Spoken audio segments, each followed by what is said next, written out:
Hello everyone and welcome back to my channel. Before I could start, I would like to thank Mr. Abu Talal al-Hamrani for giving me the opportunity to translate his stories into English. Mr. Abu Talal al-Hamrani is actually a journalist. So when this journalist, he once got into a conversation with the father of his friend. And here the father of his friend said that in 1987 he was dining in a hotel on the seaside, and it was actually located on the Gulf Street. Now, this senior citizen, before retiring, was an ambulance officer in the Kuwaiti army. That means he had medical expertise in his field. So, as he was dining, all of a sudden came the manager of Indian nationality holding a boy who was almost naked and completely wet.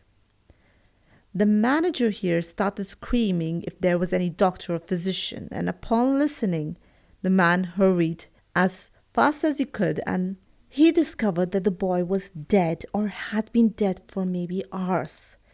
Now, how did he discover that? Because the body was stiffened and cold, and of course, there was no pulse. The officer here still did his best to save the boy, CPR, whatever he could, but there was no response. He informed the father, and the manager here was in complete sadness and lost. He lost control actually, and he ran away with a knife. The forensic department arrived, and the ambulance took the body. The officer said, he said that was it. And he, of course, went back to where he came from, and he doesn't know what else happened after that. Further in the case, he wanted to know more. So he asked if he knew, and here the journalist said that he would try to know more, but it was a case of homicide. So the journalist knew a man who was a detective officer and once was a very active, energetic one, and during this time period he was there. So this case was a very well-known case, as he said. He said in 1984, a manager of Indian nationality, Naeem Khan, people knew him very well as he was married at first, and then he took divorce from his wife and he went back to India. He had a son, and therefore he got the custody and brought his son back with him. As the manager of the hotel, he had his own room, but naturally he couldn't leave his young son alone in the room. So one of the workers in the hotel was Farida. He was very fond of Farida, and she was very kind and compassionate toward his son. Seeing this importance and sympathy, he decided to propose, and they later got married in 1985.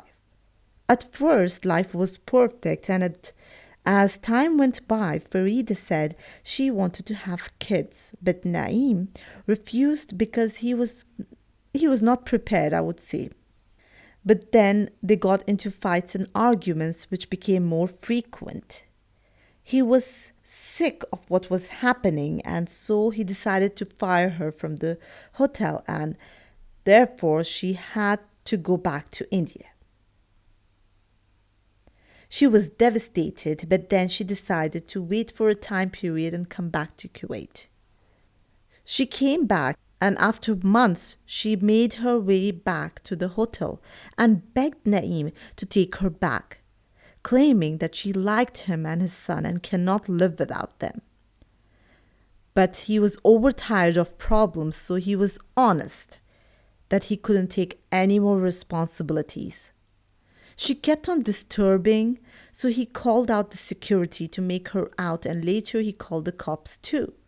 And he also said to the security man that you have to, not allow this woman, or at the time you approach this woman approaches the hotel, you have to inform.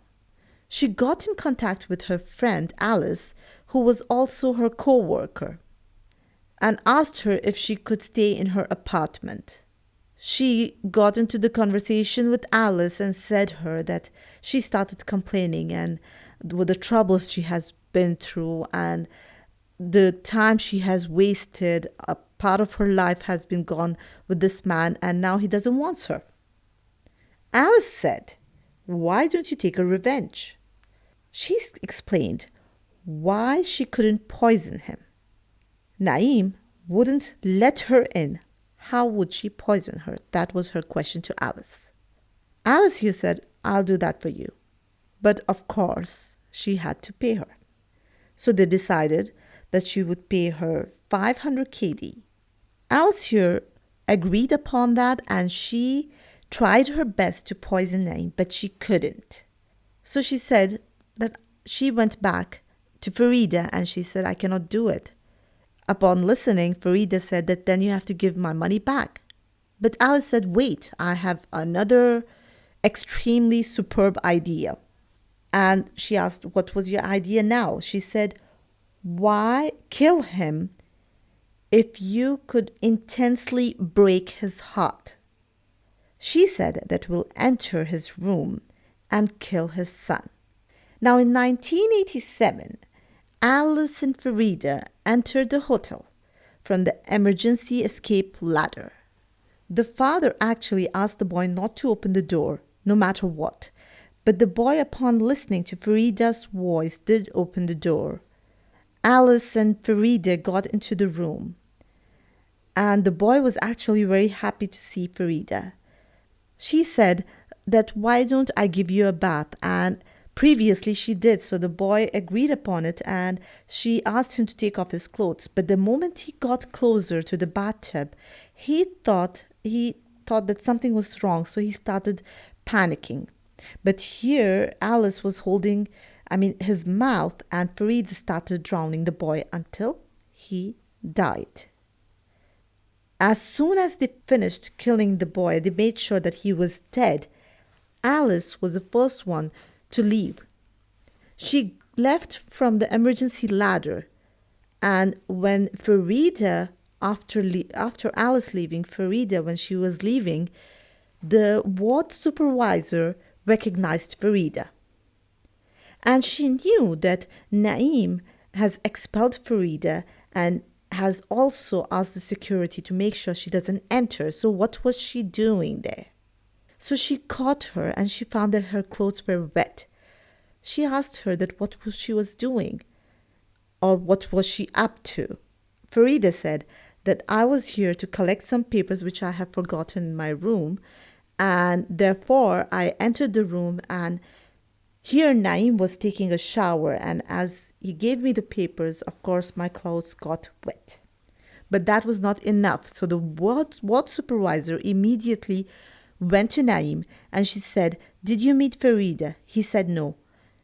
Here Naim knew that something was wrong, so he just grabbed the phone and he gave a call in his room.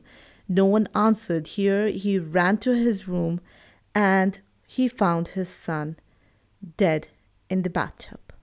And that was when he took the body, and when he found the body, he took the body to the hotel asking for help. He informed the police that the suspects were Farida and the witness was the ward supervisor, and that it was a mere revenge. They were arrested and both Farida and Alice were referred to the court. In 1988, they were sentenced to death. They were sentenced, and these were the first two women who were executed in Kuwait. I would like to end the story with a quote. We learn our lessons, we get hurt, we want revenge.